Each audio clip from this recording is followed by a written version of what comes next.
Ok, merci beaucoup.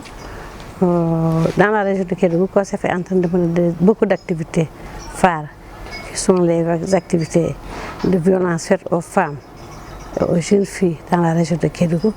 COSEF est aussi en train de mener des activités dans les centres d'écoute où nous gérons les victimes de VVG.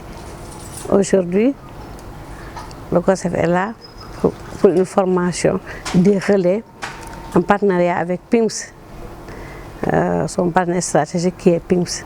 Nous avons la délégation de Dakar qui est là avec nous, qui est représentée par Madame Sall et avec son Khadim Diop. Je les remercie de passage. Je remercie la délégation de Dakar de passage avec les participants qui nous viennent des 3 départements, les Badjelgor, des relais communautaires qui nous sont venus pour suivre une formation avec PIMS d'Imbaya.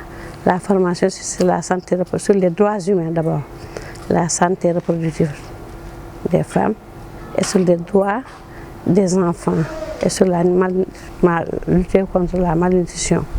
Parce que nous sommes venus d'acquérir avec beaucoup de connaissances sur les droits humains, parce qu'il faut connaître les droits d'abord, les droits humains et sur la santé reproductive et sur l'économie. La femme doit être libre parce qu'elle doit mener des activités génératrices de revenus pour être autonome, pour ne pas dépendre de son mari. Puisque PIMS est venu à l'heure, puisque COSEF est là en train de mener des activités des activités et les moyens n'étaient pas là. Aujourd'hui, PIMS est venu renforcer le COSEF régional de Kédougou, mener des activités pour une formation, acquérir beaucoup de connaissances d'abord et aussi former les femmes pour qu'elles puissent être autonomes. Puisque sur la santé de la reproduction, la femme doit faire ses CPN, toutes ses CPN. La femme doit aussi, l'enfant malnutri doit connaître, la maman doit aider l'enfant à manger des produits, des aliments vitaminés, et même elle, puisque faire le CPN aussi, c'est avoir la santé, c'est avoir une bonne santé. L'objet de cette rencontre s'inscrit dans le cadre des sessions de formation de renforcement de capacité des femmes des régions ciblées. Ça va être une session de 5 jours de formation sur le leadership, le développement personnel, droits humains et également le plaidoyer. Ça va permettre aux femmes de porter des plaidoyers allant dans le sens d'améliorer la situation au niveau nutritionnel, mais également au niveau de la santé de la reproduction dans les régions ciblées, particulièrement ici à Kédougou. On voit la situation de la région de Kédougou, notamment concernant la santé de la reproduction. Les indicateurs parfois sont alarmants. Peu de femmes arrivent à respecter les CPN, c'est-à-dire les consultations prénatales. Même les 50% ne respectent pas ces consultations-là. Tout à l'heure, on a eu l'information.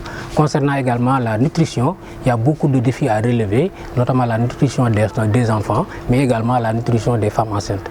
Il y a beaucoup de défis à relever. C'est pourquoi le PIMS s'est déployé avec le COSEF pour renforcer les capacités des femmes, allant dans le sens d'améliorer la situation de la santé de la reproduction, mais également de la nutrition ici au niveau de la région de Kédougou.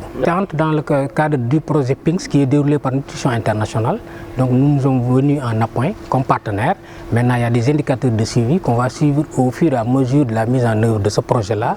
Maintenant, voir quelle action on va entreprendre pour pouvoir améliorer la situation, particulièrement de la santé de la reproduction et également de la nutrition, en renforçant les capacités des femmes en plaidoyer, en droit à la santé de la reproduction, mais également en leadership, surtout pouvoir s'affirmer, pouvoir porter des actions porteurs pour pouvoir changer quand même la situation de la santé de la reproduction et également de la nutrition dans la région de Kédougou. Nous sommes aujourd'hui dans la région de Kédougou dans le cadre de la formation sur les droits humains qu'organise le Conseil sénégalais des femmes en partenariat avec le programme PIMS, avec Nutrition Internationale, le programme intégré de nutrition et de genre au Sénégal. Donc aujourd'hui, nous avons mis l'accent sur le contenu des droits humains sur les caractéristiques, le caractère inhérent, indivisible, inaliénable, pour inciter davantage les femmes à reconnaître leurs droits, à également réclamer leurs droits, surtout dans le domaine de la nutrition et de la santé reproductive. Donc l'importance de cette formation de ce matin, c'était de voir comment impliquer davantage les femmes, les organisations de femmes, les femmes telles que les femmes Badianogor, les femmes leaders au sein des communautés, pour voir comment les inciter davantage à mieux connaître, à mieux comprendre les concepts de droits humains, de droits des femmes, du cadre juridique. Donc nous avons entamé par le concept de droits humains, en passant par les concepts inhérence, indivisibilité, comme je viens de le souligner, mais également sur tout ce qui tourne autour du cadre juridique de protection des droits humains, toujours en rapport avec la nutrition. Nous sommes partis du cadre international, à savoir la Déclaration universelle des droits de l'homme, les protocoles, les normes qui tournent autour de la nutrition, les conventions internationales la Convention internationale pour l'élimination de toute forme de discrimination à l'égard de la femme, les conventions qui protègent également les droits des enfants, étant donné que la malnutrition touche le plus souvent les enfants, raison pour laquelle nous nous sommes appesantis ce matin beaucoup plus sur les droits des enfants. Donc au-delà de ce cadre juridique international, nous sommes revenus sur le cadre régional, à savoir le cadre africain, en passant du charte africaine sur les droits de l'homme au protocole additionnel sur les droits des femmes, à savoir le protocole de Maputo, aux chartes africaines des droits et du bien-être de l'enfant, pour ressortir les dispositions juridiques, à savoir l'article 11, l'article 14, pour recevoir surtout les dispositions juridiques qui traitent de la santé reproductive et de la nutrition. Au niveau national également, nous n'avons pas manqué de ressortir le dispositif juridique existant, à savoir la Constitution qui est la charte suprême, les stratégies nationales élaborées par l'État du Sénégal autour de la nutrition et les plans d'action également. Parce que la stratégie nationale autour de la nutrition élaborée par l'État du Sénégal, qui vise à réunir les efforts. Beaucoup d'efforts ont été effectués, beaucoup d'actions autour de la nutrition.